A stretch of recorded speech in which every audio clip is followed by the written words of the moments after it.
Welcome to this week's African Grain Market Overview made possible by Collateral Management International and Zimmatic Irrigation Systems. This week we take a look at the Zimbabwe maize market again with reports stating that they have enough local white maize supplies to last until the next crop harvest in May next year. Is this true, and what impact will it have on maize prices across the region? The white maize price is traded as follows throughout the African regions.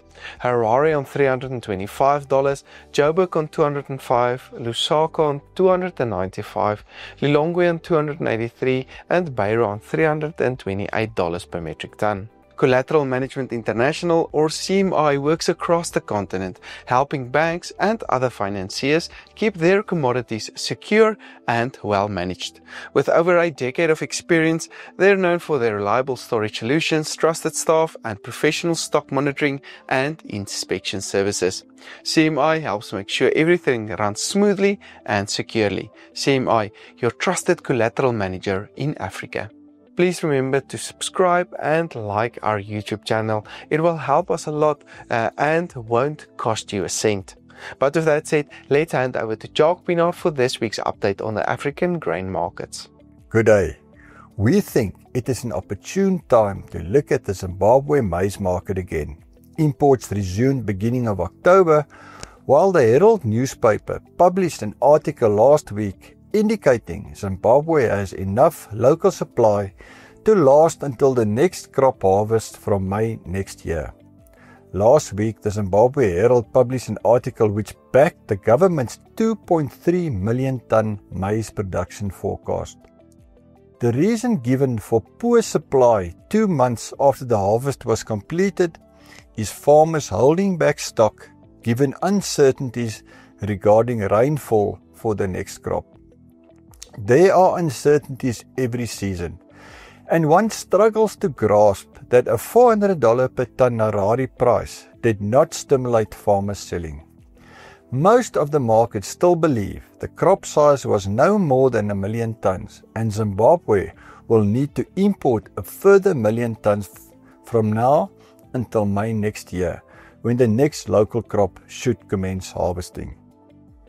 The government closed the borders for imports June 1 and only started issuing import permits beginning of October after market pressure, as some millers had to stop milling due to a lack of maize supply.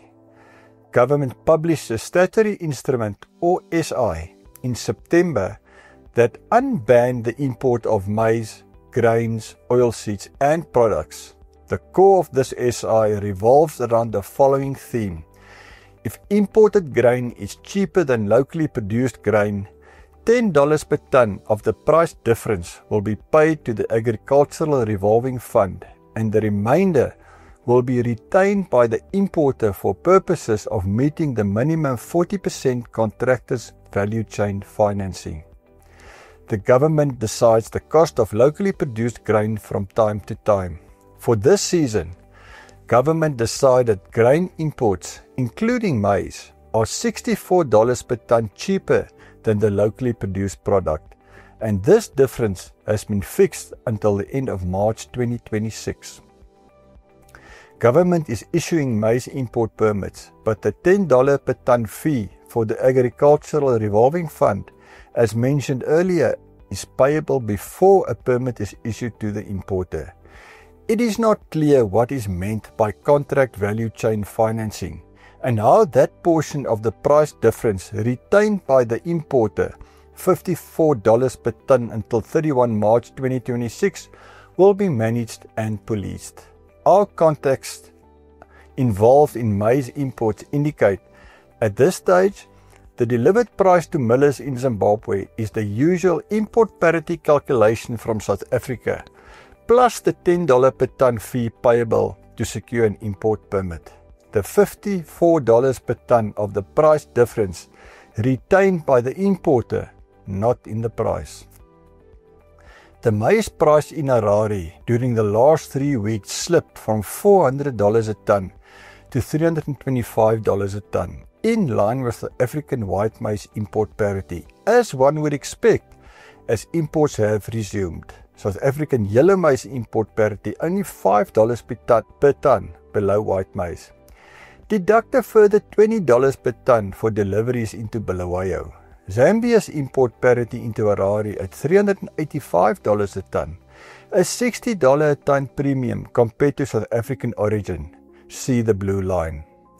Heard this week, the usual demand for chrome backloads from Zimbabwe to South Africa is low at this point, which is likely to increase transport rates for maize from South Africa to Zimbabwe, i.e. increase import parity. Next week, we will look at the Tanzania maize market, where high stock levels can limit price upside. Remember, quality information improves decision making. Contact us for more detailed, tailored information.